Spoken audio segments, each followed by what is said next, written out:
Hello friend, welcome to this channel. पिछले videos में हमने बहुत सारे बेसिक कॉन्सेप्ट्स लीनियर अलजेब्रास के कवर किए थे।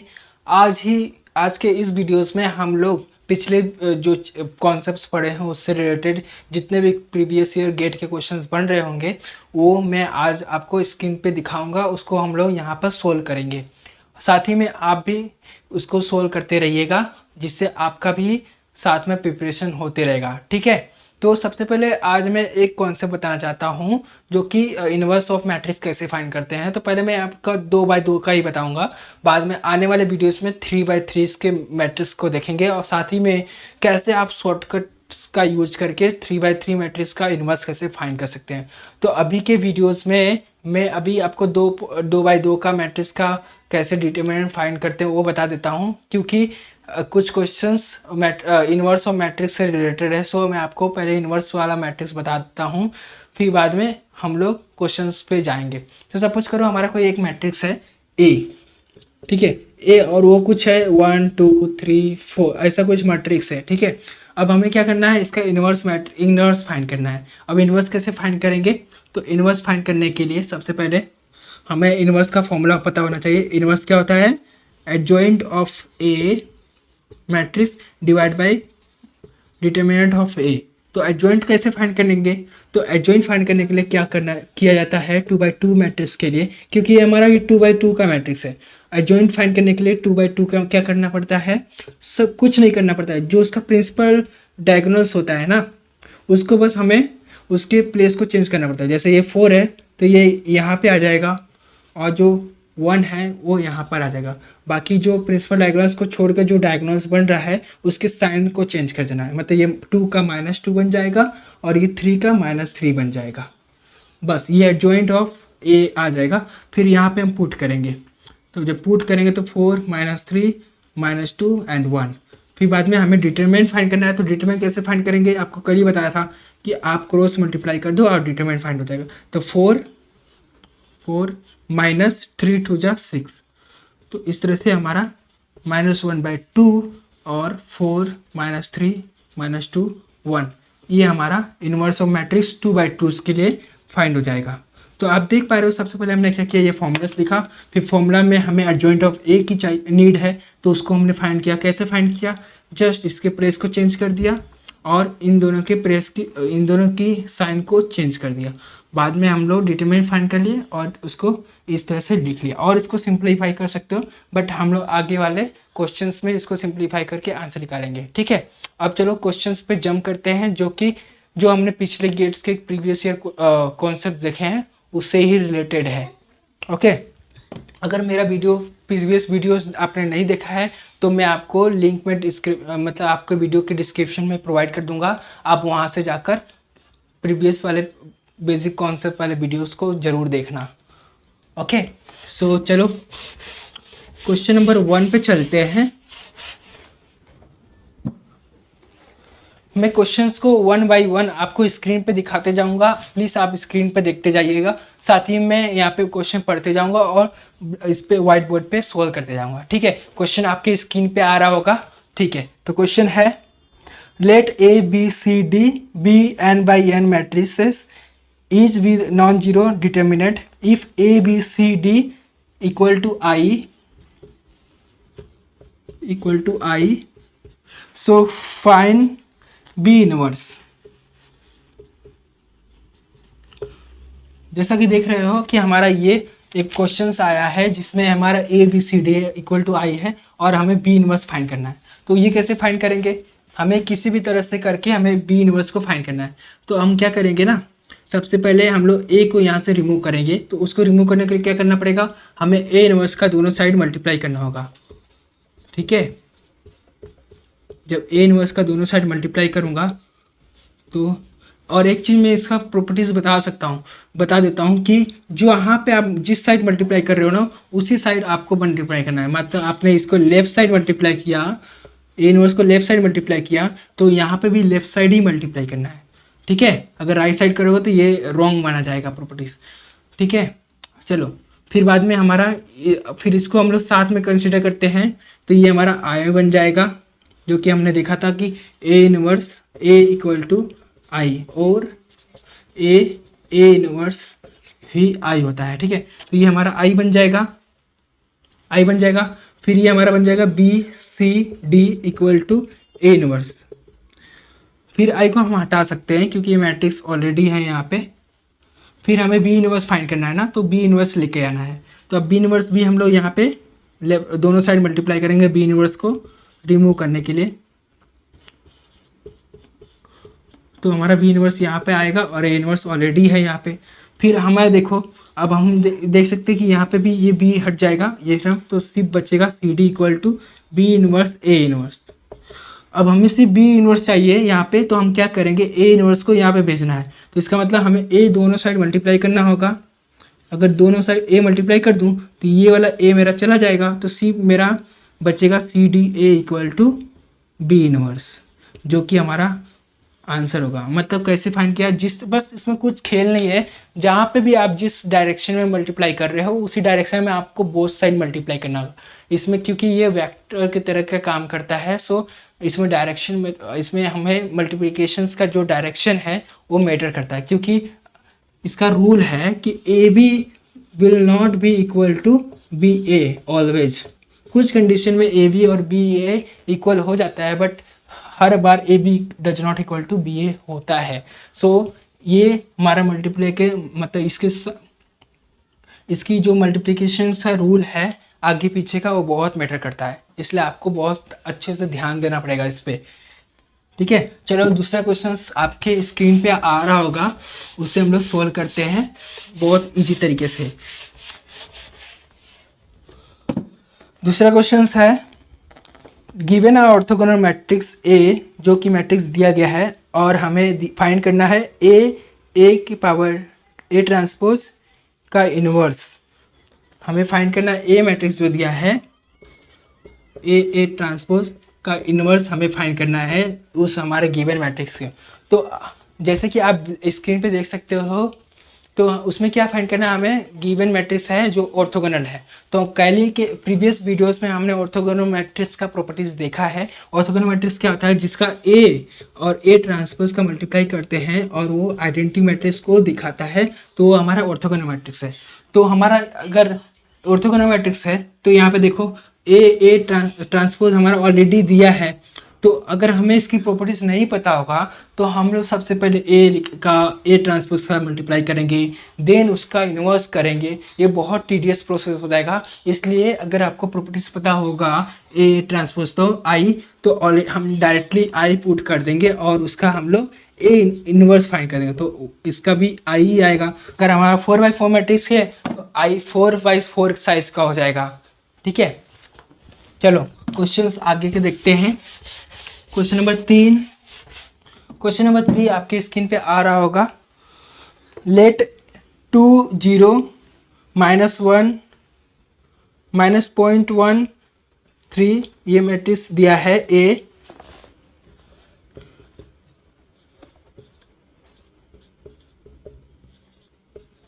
और उसका थिक इनवर्स भी दिया है।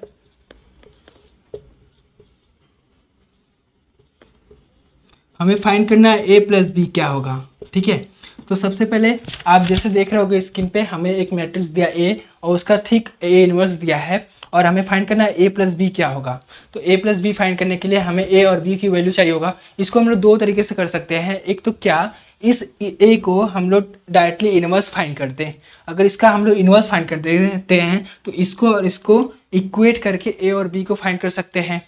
एक तरीका ये हो सकता है। दूसरा तरीका क्या होता है, हम लोग को पता है कि ए इनवर्स इक्वल टू आई होता है, तो यहाँ पे ए की वैल्यू रख दो, यहाँ पे आई की वैल्यू रख दो, ए इनवर्स की वैल्यू रख दो और यहाँ पे आई की वैल्यू रख दो।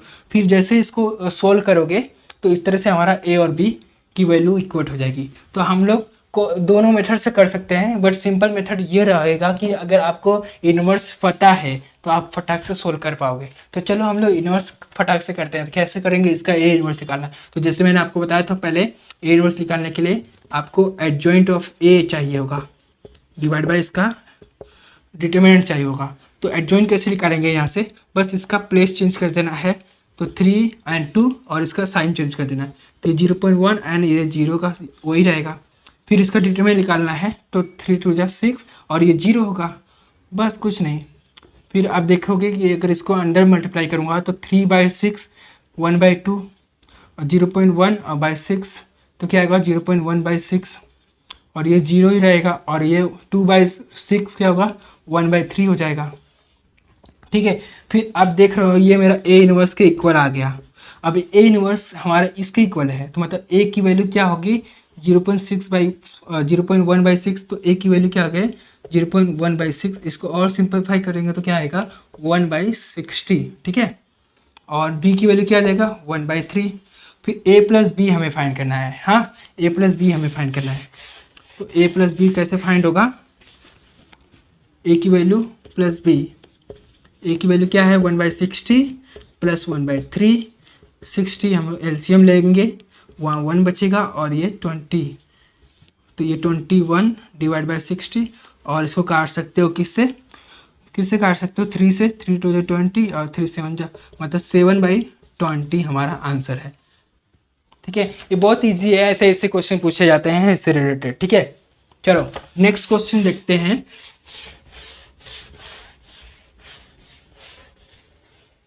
नेक्स्ट क्वेश्चन आपके स्क्रीन पे आ रहा होगा। कंसीडर द मैट्रिसेस एक्स जो कि साइज है 4/3, वाई की जो साइज है वह 4/3 है, और जो पी उसकी जो साइज है 2/3 है। तो हमें फाइंड करना है कि ये जो हमारा जो क्वेश्चंस के ऑर्डर है, जो क्वेश्चन में दिया है उसकी क्या ऑर्डर होगी।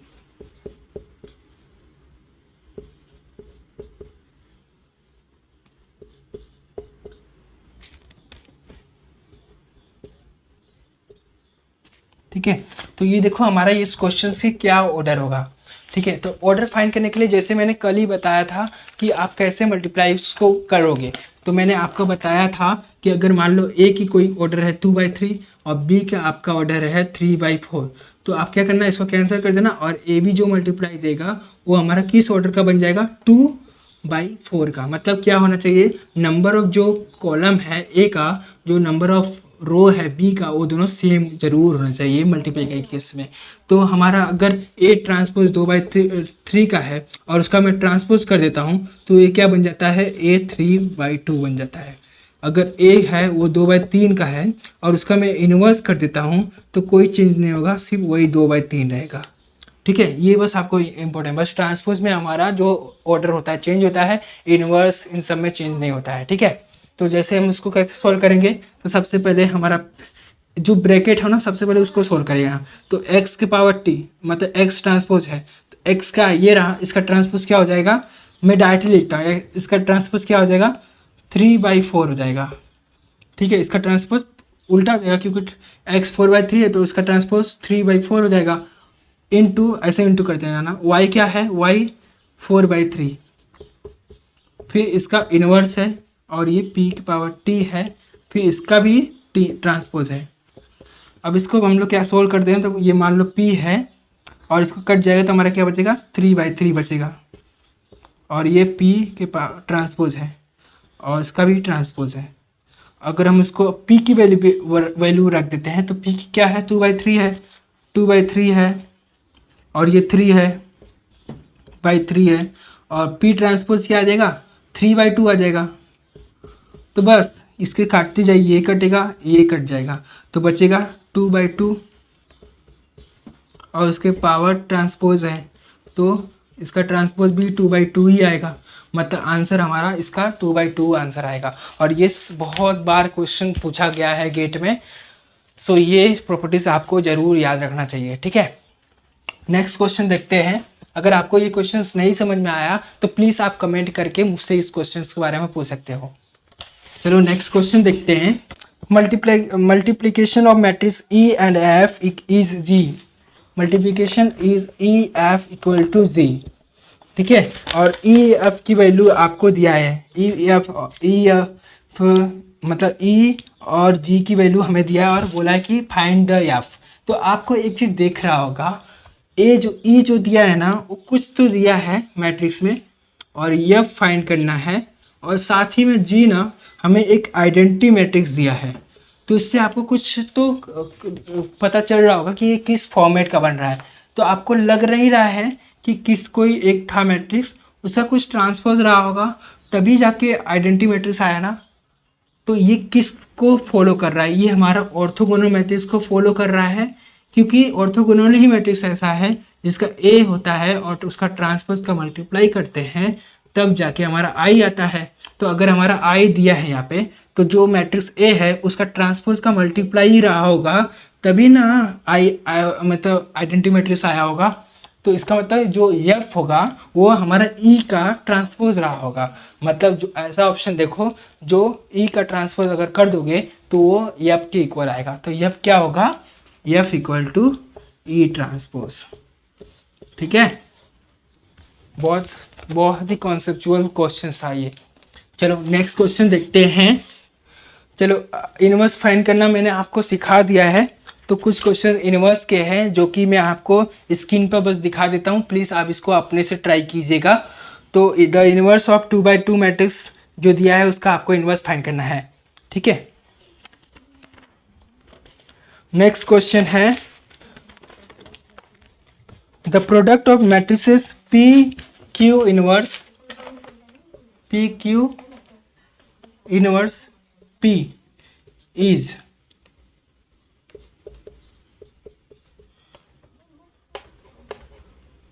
मतलब हमें P Q inverse into P equal to क्या होगा। ओके, तो देखो, तो कुछ नहीं, हमारा ये पी इनवर्स जैसे मैंने आपको बताया था ये क्या प्रॉपर्टीज बन रहा है, इसको हम क्या ले सकते हैं, क्यू इनवर्स और पी इनवर्स। जस्ट आपको उल्टा लिखना है, हाँ, क्यू इनवर्स पी इनवर्स, और ये पी ऑलरेडी दिया है तो ये क्या बन जाएगा हमारा आइडेंटिटी मैट्रिक्स। तो क्यू आइडेंटिटी मैट्रिक्स ही क्या देगा, क्यू इनवर्स, तो आंसर इसका हो जाएगा क्यू इनवर्स। ओके, चलो नेक्स्ट क्वेश्चन देखते हैं। नेक्स्ट क्वेश्चन क्या है हमारा, for which value of x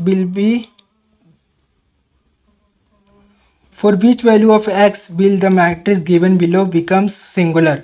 सो हमारा एक मैट्रिक्स दिया है और वो पूछा कि सिंगुलर किस केस में होगा, एक्स की वैल्यू, एक्स की क्या वैल्यू होगा तो ये जो मैट्रिक्स है वो सिंगुलर बन जाएगी। तो वो कैसे फाइंड करेंगे, तो हमें सिंगुलर की बस एक प्रॉपर्टीज़ को रिमेंबर करना रहेगा। सिंगुलर की क्या एक प्रॉपर्टीज़ है उसको आप रिमेंबर कर लो। मान लो कोई एक मैट्रिक्स दिया हो और सिंगुलर होने की प्रॉपर्टीज़ ये है कि वो मैट्रिक्स का जो डिटर्मिनेंट होता है ना, कोई एक मैट्रिक्स अगर उसका डिटर्मिनेंट अगर 0 हो जाए तो वो सिंगुलर हो जाता है। तो मान लो कि ये हमारा एक मैट्रिक्स है और उसका अगर मैं डिटर्मिनेंट फाइंड कर देता हूँ और उसको मैं इक्वेट कर देता हूँ 0 के साथ, तो जो भी x की वैल्यू आएगी वो हमारा सिंगुलर मैट्रिक्स हो जाएगा। तो वो हमारे पुट करने पे वो मैट्रिक्स सिंगुलर बन जाएगा। तो x की वैल्यू कैसे फाइंड करेंगे, तो बस इसकी हम लोग को क्या करना है, डिटर्मिनेंट फाइंड कर लेना है। तो कैसे डिटर्मिनेंट फाइंड होगा, तो 8 को आपने कवर किया तो ये क्या आ जाएगा 0 और ये हो जाएगा 12, फिर क्या आएगा प्लस माइनस प्लस, तो ये माइनस में x, फिर ये क्या होगा, इसको आप कट करो, ये 0 बन जाएगा और ये 24, फिर यहाँ पे 0 है तो सब कुछ 0 कर देगा। ओके, तो प्लस 0 कर देगा इक्वल टू 0 दिया है ऑलरेडी। तो यहाँ पे क्या हो जाएगा, अगर आप इसको सोल्व कर लेते हो तो x की कुछ वैल्यू आएगी जो कि आपका आंसर होगा। ठीक है, चलो नेक्स्ट क्वेश्चन देखते हैं।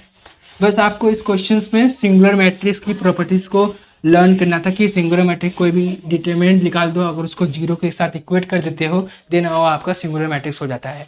चलो नेक्स्ट क्वेश्चन देखते हैं। Given the determinant of the matrix, कोई एक मैट्रिक्स दिया है 1 3 0 2 6 4 -1 0 2 और इसकी डिटरमिनेंट की वैल्यू दिया है हमारा -2। मतलब ये कोई ए है मैट्रिक्स और इसका डिटरमिनेंट हमें ऑलरेडी दिया है -12। तो हमें फाइंड करना है डिटरमिनेंट की इसकी वैल्यू जब ये 2 6 0 4 12 8 हो जाए, -2 0 4 हो जाए। तो हमें इस कंडीशन में हमें डिटरमिनेंट फाइंड करना है। तो इस कंडीशन में क्या होगा, हम अगर हमारा ये डिटरमिनेंट इतना दिया है तो इस कंडीशन में हमारा डिटरमिनेंट कितना होगा। दो तरह से आप फाइंड कर सकते हो। कैसे, एक तो डिटरमिनेंट की प्रॉपर्टीज़ के यूज़ करके फाइंड कर सकते हो, दूसरा हम कैसे फाइंड कर सकते हैं, अगर हमें ऑलरेडी ये दिया है इसका दिया होगा, अगर उसको आप सोल्व करें तो वो -12 ही आएगा। तो ठीक है, उसी को आप डिटरमिनेंट का यूज़ करके आप इसको भी सोल्व कर दोगे तो जो भी आंसर आएगा वो आपका आंसर होगा। बट अगर आपको ये दिए हैं तो इसका यूज़ करके कैसे सोल्व करेंगे, तो आप डिटरमिनेंट की प्रॉपर्टीज़ को कैसे यूज करोगे। तो आपको डिटरमिनेंट का प्रॉपर्टीज यूज़ करने के लिए तो आपको यहाँ पे देखना होगा कि देखो यहाँ पे 1 3 है, 0 है, तो यहाँ पे देखो 2 6 है, मतलब यहाँ पे 2 कॉमन ले लूँगा तो ये 1 3 बन जाएगा। ठीक है, मतलब यहाँ से 2 कॉमन लेना चाहिए। यहाँ पे देखो 2 6 4 है, यहाँ पे देखो 2 कॉमन लूँगा तो 2 6 4 बन जाएगा, और यहाँ पे भी 2 को कॉमन लूँगा तो 1 0 2, मतलब यहाँ पे भी 2 कॉमन ले लूँगा तो -1 0 2, मतलब इसमें से 2 कॉमन लेना पड़ेगा, इसमें से 2 कॉमन लेना पड़ेगा, और इसमें से 2 कॉमन लेना पड़ेगा। तो अगर जब डिटरमिनेंट की क्या प्रॉपर्टीज़ होती है कि कोई रो या कॉलम में से कुछ भी कॉमन्स लेते हो तो इंडिविजुअली गिना जाता है। ठीक है, तो जैसे कि अगर इस वाले रो से कंसीडर करते हो तो इसका 2, इस वाले रो से ले रहे हो 2, इसका 2, इस वाले रो से ले रहे हो तो इसका 2, तो क्या बन जाएगा, ये डिटरमिनेंट है। हाँ, डिटरमिनेंट का यूज़ करके मैं निकाल रहा हूँ, मैं इसका डिटरमिनेंट का प्रॉपर्टीज़ लगा रहा हूँ कि इसका डिटरमिनेंट क्या होगा इसके थ्रू। तो देखो अब इसको जब मैं 2 का कॉमन लिया तो 1 3 0 हो गया, इसका 2 6 4 हो गया, और इसका -1 0 2 हो गया। मतलब मैंने इसको 2 कॉमन लेके मैंने इसके फॉर्मेट में बना दिया। अब देखो यहाँ पे 8 रहेगा और इसकी डिटरमिनेंट की वैल्यू क्या दी थी, -12, तो ये -108 इसका आंसर आ जाएगा। नहीं, -96 आएगा, -96 इसका आंसर आ जाएगा। ठीक है, चलो नेक्स्ट क्वेश्चन देखते हैं। नेक्स्ट क्वेश्चन आपकी स्क्रीन पे आ रहा होगा। नेक्स्ट क्वेश्चन क्या है, एक कोई मैट्रिक्स ए दिया है हमें 1 -10 इनवर्स x 10x एंड 1, और हमें फाइंड करना है ए ट्रांसपोज ए इनवर्स का डिटर्मिनेंट फाइंड करना है हमें।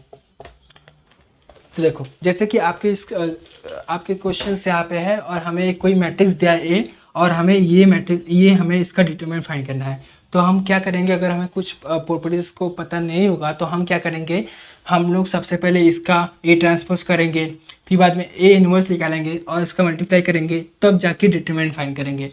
तो ये बहुत लेंथी प्रोसेस हो जाएगा और बहुत टाइम टेकिंग प्रोसेस हो जाएगा। तो इसको हम लोग कैसे शॉर्टकट करेंगे, तो एक आपको डिटरमिनेंट की प्रॉपर्टीज़ को पता करना चाहिए कि जो ए और बी का जो मल्टीप्लाई होता है वो हमारा ए और बी के इसके इक्वल होता है। ठीक है, तो इसी तरह हम इसको लिख सकते हैं। तो क्या होगा, ए ट्रांसपोज और ए इनवर्स है। ठीक है, इसको हम लोग लिख सकते हैं ए ट्रांसपोज और ए इनवर्स का, ऐसे लिख सकते हैं। अब ये ए ट्रांसपोज ऐसे रहेगा, और इसको हम लोग अगर इसको हम लोग ऐसे भी लिख सकते हैं ए इनवर्स को, क्योंकि ए इनवर्स का ट्रांसपोज इक्वल होता है इसके इक्वल। तो हम लोग इसको लिख सकते हैं। ठीक है, अब इसको हम लोग फर्दर कैसे सिंप्लीफाई कर सकते हैं, यहाँ पे आप देख सकते हो। इसको हम फर्दर लिख सकते हैं ए ट्रांसपोज का इनवर्स और इसको 1 बाई डिटर्मिनेंट ऑफ ए का डिटर्मिनेंट। सो अगर हम लोग, आपको एक प्रॉपर्टीज़ याद होगा तो मैंने आपको बताया था कि ए ट्रांसपोज का जो डिटर्मिनेंट होता है वो ए डिटर्मिनेंट के इक्वल ही होता है। तो इसको हम लोग क्या लिख सकते हैं, डिटर्मिनेंट ऑफ ए, और ये डिटर्मिनेंट ऑफ ए दिया है डिवाइड में, और ये कैंसिल आउट होकर हमारा आंसर 1 दे देगा। मतलब इसकी वैल्यू क्या आ जाएगी, 1 आंसर आ जाएगी। ठीक है, चलो नेक्स्ट क्वेश्चन कैसे सोल्व करोगे। तो आपको देखो यहाँ पे क्यू एक मैट्रिक्स दिया है जो कि आप वैल्यू को आप स्क्रीन पे देख रहे होगे, और हमें इसका इन्वर्स फाइंड करना है। और आपको ऑलरेडी मेंशन किया है कि ये ऑर्थोगोनल मैट्रिक्स है। तो ऑर्थोगोनल मैट्रिक्स के केस में मैंने क्या बताया था कि उसका जो इन्वर्स होता है कोई भी मैट्रिक्स का, वो किसके इक्वल होता है, उसके ट्रांसपोज के इक्वल होता है। तो यहाँ पे देखो ऑर्थोगोनल मैट्रिक्स बोल दिया है, इसका मतलब अगर हमें इन्वर्स ऑफ क्यू फाइंड करना है तो जस्ट हमें क्यू का ट्रांसपोज कर देना होगा, जिससे हमारा इन्वर्स के इक्वल हो जाएगा, और जो कि हमारा आंसर होगा। मतलब आपका क्यू का ट्रांसपोज कर दोगे तो वो क्यू इन्वर्स के इक्वल होगा। ठीक है, तो ऑप्शन सी आपके लिए करेक्ट आंसर होगा। चलो नेक्स्ट क्वेश्चन देखते हैं। Which of the following matrix is singular. जैसे कि आपको मैंने प्रॉपर्टीज बताया सिंगुलर की क्या होती है कि जो जिसका डिटरमिनेंट जीरो हो जाता है उसको हम बोलते हैं सिंगुलर मैट्रिक्स। तो आप इन चारों ऑप्शंस में एक एक बारी चेक कर सकते हो। तो आपको ऑप्शन नंबर आपको सी, जो कि डिटरमिनेंट जीरो हो जा रहा है, इसलिए आपको ऑप्शन नंबर सी आपका करेक्ट आंसर होगा। आई होप आपको ये वीडियोस में कुछ क्वेश्चंस के बारे में समझ में आया होगा, जो कि हमने जो प्रीवियस कॉन्सेप्ट्स को पढ़ा था उससे ही रिलेटेड था। सो आपको समझने में इजी रहा होगा, प्लस आपको जो कॉन्सेप्ट्स का कैसे एप्लीकेशन होता है वो भी यूज करने आया होगा। सो मिलते हैं नेक्स्ट वीडियो में जल्दी ही। Thank you.